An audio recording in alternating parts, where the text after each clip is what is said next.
Hey YouTubers, since this is my very first YouTube video, I'm going to start by introducing myself. My name is Tamika. I am doing a video today because I have a book that's coming out. It's called From Trauma to Triumph, and a friend of mine's had a really good idea that maybe I should come on here and share one very major experience I've had that's in the book, that honestly I've seen other women are now having this issue, and I'd like to help, especially being that I knew nothing about this particular condition and what could happen. I was told I would not live. So when I was 24 years old, my husband and I decided we wanted to have another baby. This was my third child. So very early on during my pregnancy, I started to experience illness, morning sickness. Within, I'm gonna say, 4 to 5 weeks of pregnancy, I was already ill, which was unexpected because I hadn't had that experience before with my other two children. As a matter of fact, my energy levels were the same. I was not ill at all. I really had no trouble with previous pregnancies, but this particular one, I was sick. Later on, we found out I was high-risk pregnancy. I had gestational diabetes during the pregnancy. It was high risk. I was put on bed rest and all of that. And then fast forward, beautiful baby. He's now 19, grown man. Around, I'm gonna say 2 months after having him, I started to have shortness of breath. I wasn't sure where it was coming from. I wasn't really out of shape.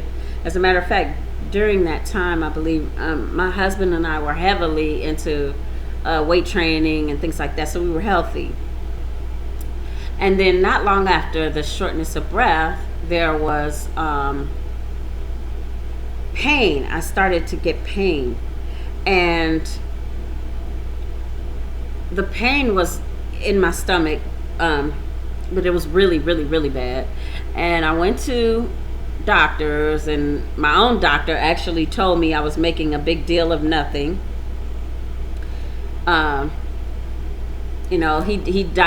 First he diagnosed me with ulcers. He said I had an ulcer.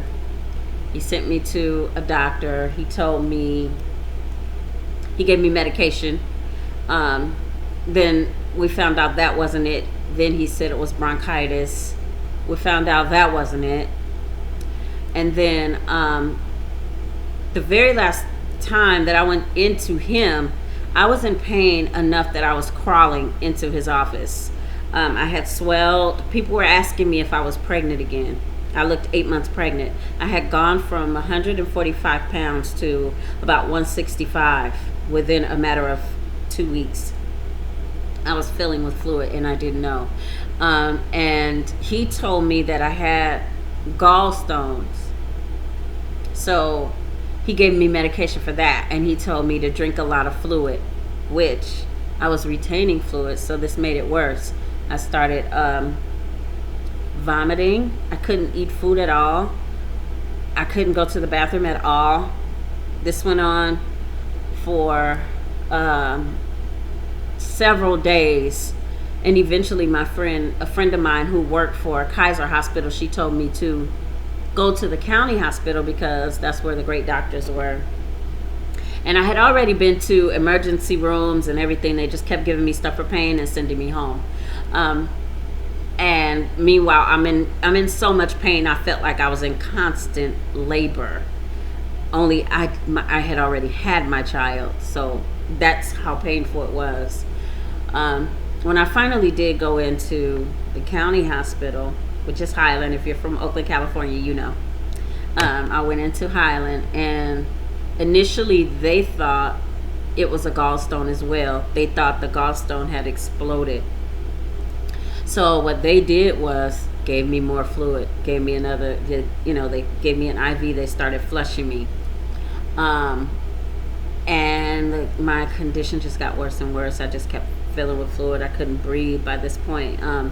They had me on so much pain medication that they really didn't want me leaving the bed. I was in the emergency room because they didn't have any beds available, but they were keeping me there overnight. And I was there for about 2 days in the emergency room. And one of the nurses came in and she checked me, and I'm not sure what it was she checked. I don't know if it was my blood or what it was, but she ran out and she ran and got the doctor. And she was like, they came in, they rushed me into a room, and they started checking me, checking everything on me. And I remember hearing a doctor say, "Oh my God, look at this young lady's heart." And he said, "Get the IV out of her immediately, get it out." So they removed my IV. My heart was megally enlarged by this point. It was extremely big. And that's what he noticed. And he noticed, I think, fluid around it. And by this point, all of my major organs were shutting down. My lungs were shutting down, my liver, my heart. It was really bad, and I had no idea. My family kept calling, like those couple of days before they found the issue. Even they were calling because they were in Southern California, not near me. But every time they called, I told them, "Oh no, I'm okay. Don't worry about it. Don't come up here." Well, the day after all of this occurred, the hospital called my family and said, "You guys need to come out," because they didn't think I was going to make it. And I didn't believe that. I didn't know. I still was a little bit confused. I didn't know what was going on exactly, but I knew it must have been pretty bad because a lot of people in there had gunshot wounds and things like that, and we were kind of fighting, I guess you could say, or competing for an emergency room, or not an emergency room, I'm sorry, an intensive care room to come available. And I got it, which was weird to me because I didn't realize how sick I was. It wasn't until my aunt came in and literally said, "Sweetheart, you have a condition." At the time, this is what they told me. It was peripartum cardiomyopathy. So it's a type of congestive heart failure that was onset. They believe my ex-husband's DNA didn't blend well with my body, and his DNA created a virus in my body, causing me to start having heart failure. And because I went on weeks without being properly diagnosed, everything had begun to fail because I was filling with fluid. So my aunt just broke it to me that, "Sweetheart, you have peripartum cardiomyopathy." And she said, "And baby, they don't think you're gonna make it." This is when I was 24, which I'll be 43 in August, but I made it. But I wasn't out of the woods. I was in the hospital for about a month. I couldn't eat until the last 2 days I was there in the hospital because they were trying to get all of this fluid off of me. So I was on pretty much, I couldn't have anything except a little bit. I think they had me on an IV eventually when they were able to get most of the fluid drained. And then once I was released from the hospital, which I was released weighing about 120, so I went all the way back down. To be honest, I felt great after about 2 months. I knew that I had to, go on a low sodium diet, and I had to watch my drinking and things like that. And it would be best if actually at that time they told me, don't exercise, don't overexert, just pretty much quit everything. That's what they told me to do. That was it. I needed to go on disability, and that was it. Well, I didn't listen to that, of course. I went right back to driving the bus. And I went right back to raising my children, and I went right back to being a wife, and I went right back to everything that I'd normally done. And it worked out for a few years. I stayed on medication, but everything else, honestly, this particular time, I can honestly say I just kind of said, okay, well, I made it, and I kept going. Fast forward to 2003. My husband and I, by this point, were separated. We had moved to Louisiana, which is where, well, both of us had family there, but we moved with his family. He left. He didn't like it there. He left. It was something we agreed to, but somewhere during that time, our relationship became strained, and so we just ended up apart. I stayed behind, I want to say an additional 10 months after he left. And then eventually I started getting sick again. Because I know the signs. I'm getting short of breath, and that's one of the major signs when I start getting really short of breath. And so I came home to San Diego, California, which is where my sister and mother was. This particular time, my heart function got to 7%. My heart again was going in. I was in acute failure. They actually thought I had autoimmune disease because I couldn't eat or keep food down. They found out later it was just me going through emotional stuff from being, actually going through an actual divorce from my husband, who at the time he had already started a whole new relationship while I was going through the heart failure, which was devastating to me, So during that, I was at 7%. They once again they said, okay, it's not looking good. We don't think she's gonna make it. They were going through the motions. We want to get her on a donors list and things like that. And to be honest, I was still smoking cigarettes. I had gone back to smoking cigarettes. So I couldn't even go on the donors list because I had gone back to smoking. I had gone back to doing everything that I felt I should be able to do as a young woman, but wasn't a good idea. Anyways, I got through that. I actually, I had to adjust my diet, go back on medication, stay on medication strictly, but most importantly is that diet was watching that sodium. I can't stress that enough.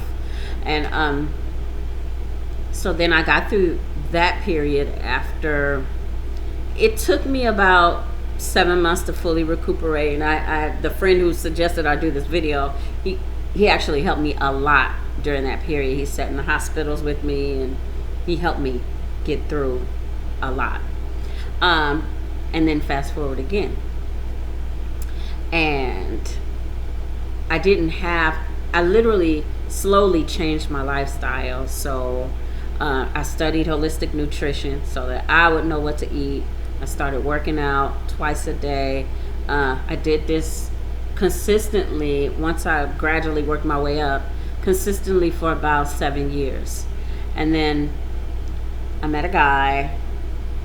I moved to the East Coast, and I still maintained my lifestyle. I moved there and I lost my job. I had a decent job here in California, but I moved to Virginia, and I was there at that job for about 6 months. They had a mass layoff. I lost my job. Things got a little crazy. Honestly, for 4 years, I was off my medication altogether because I did smoothies. I did everything holistic. I ate really well, didn't eat fast food. I want to say for about 3 years, none. But then I I lost my job. My health declined a little, but it didn't get so bad. Um, and I always know what to do to get myself back on track. Remove all these nasty foods. Make sure I'm giving myself lots of alkaline. Giving myself lots of green foods. So smoothies and juices are the best way for me. I juice and I do smoothies. And exercise. I was still doing 2 a day, for my own vanity purposes. I was still working out twice a day, which kept me very healthy. Fast forward again to 2017. I'm working. Everything's fine, except for I'm in a very tumultuous relationship with the guy that I moved to Virginia with. We're now in Baltimore, Maryland. And the relationship was very stressful. It honestly, my health began to decline when I lost my mother, which was in 2015. But I managed and maintained by working out. I continued to work out. I wasn't eating as healthy as I had been, but I continued to exercise and I continued to do smoothies and, try to stay within a healthy realm, lots of fish and things like that. And then by the time 2017 came and I was working full time, I was a full-time student, I was full-time mom to, my teenage son, and then I was this man's girlfriend. So, and it was a load. It was a load on me, and I started to feel the effects of it. Walking into work in the morning, I would be going in, it's still dark outside and brisk, and the air is good, but I could not breathe from my car to the front door. I would get short of breath. So I knew, like, oh goodness, I'm going back into this, so I need to do something.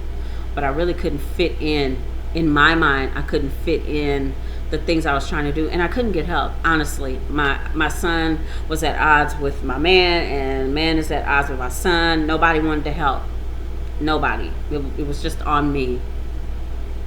And trying to keep the peace between the two of them, which should have never been. I should have never, had them living together, but that's another story for another day, another book. In any event, I felt myself for the first time. I literally was in fear that I was going to die. I remember it got to a point, I had gone to one emergency room, and I sat in that waiting room for 10 hours, and they told me, oh, your numbers are the same as they were 6 months ago, you're fine. I actually had one guy told me, maybe you should detox. Sir, I don't need to detox. I kept explaining, I'm filling with fluid and I can feel it. They didn't realize it. I was also on a medication that can cause some problems, lisinopril, which it had begun to start. I guess I was bleeding in my lungs, and the blood was back building, and that was also causing me to have shortness of breath. So I stopped taking that. Within a week's time, and I was actually trying to switch off cardiologists too, because my cardiologist wasn't hearing me out either. He thought I was healthy, I was fine, I was just whining, and I run into this issue probably because I'm a young woman and I look healthy. So I went into that emergency room. They sent me home. That night I laid on the floor. It felt like I was trying to breathe through one of those coffee stirs. That's how badly I couldn't breathe. I was sitting up at this point, and still nothing was helping. I couldn't even get to sleep. I just laid on the floor and I cried, and I thought, what would happen to my son? Who would help him get through these last, he was 17 at the time. Who's going to take care of him for these couple of years until he's a man and he can at least, take care of himself? I laid out and I said, I'm dying, and there's nothing this time that I can do about it. I'm dying. So within a few days, I knew I had to go to the hospital. I went into another ER. In that emergency room, they almost immediately said, I don't know why they would send you home. You are in, active acute heart failure. your heart is functioning at between 10 to 15%, which I knew I could feel it. And so we're checking you into the hospital. They admitted me into the hospital, and I'm thinking it's routine, of course. You know, they've always talked to me about at some point I would need a transplant, a pacemaker, and things like that. That's always been a discussion. So, you know, I knew they would be presenting the same options. But the very next day, after being admitted to the hospital, they had given me Benadryl that night to get to sleep because I was very anxious. I woke up the next day to the nurse coming in to take my vitals. When I woke up, the nurse said a joke to me, and I was trying to say the joke back. Me, I'm a jokester. I was trying to say a joke back, and I couldn't speak. My words came out like Astro and Scooby-Doo mixed together. So I sat up because I'm thinking, okay, you know, this is the Benadryl. I said, oh my God, damn, I can't even talk. But it came out like Astro and Scooby-Doo were talking. And then my arm started to tingle. Now, I was in school for healthcare management, but I've also had lots of medical experience and studies on my own just because of my own condition. So I started feeling the tingling in my arm, and I kept rubbing my arm, doing this, trying to get the feeling back. I thought also this could just be neuropathy. I used to drive a bus. I had carpal tunnel. Sometimes I get that where I have to, you know, shake it back. No, I was having a stroke. And I went to try to speak again. And by this point, the nurse had walked away. And I kept saying, help, help. But she didn't understand me, of course. And only half of that was coming out. So I kept waving, and I was waving to the other lady in the room, trying to get her to get the nurse's attention. And finally I was able to yell out, stroke, stroke. So she ran to me and she checked me, and she really didn't know what to do aside from just to, sorry about that, you all, aside from just to make me feel comfortable.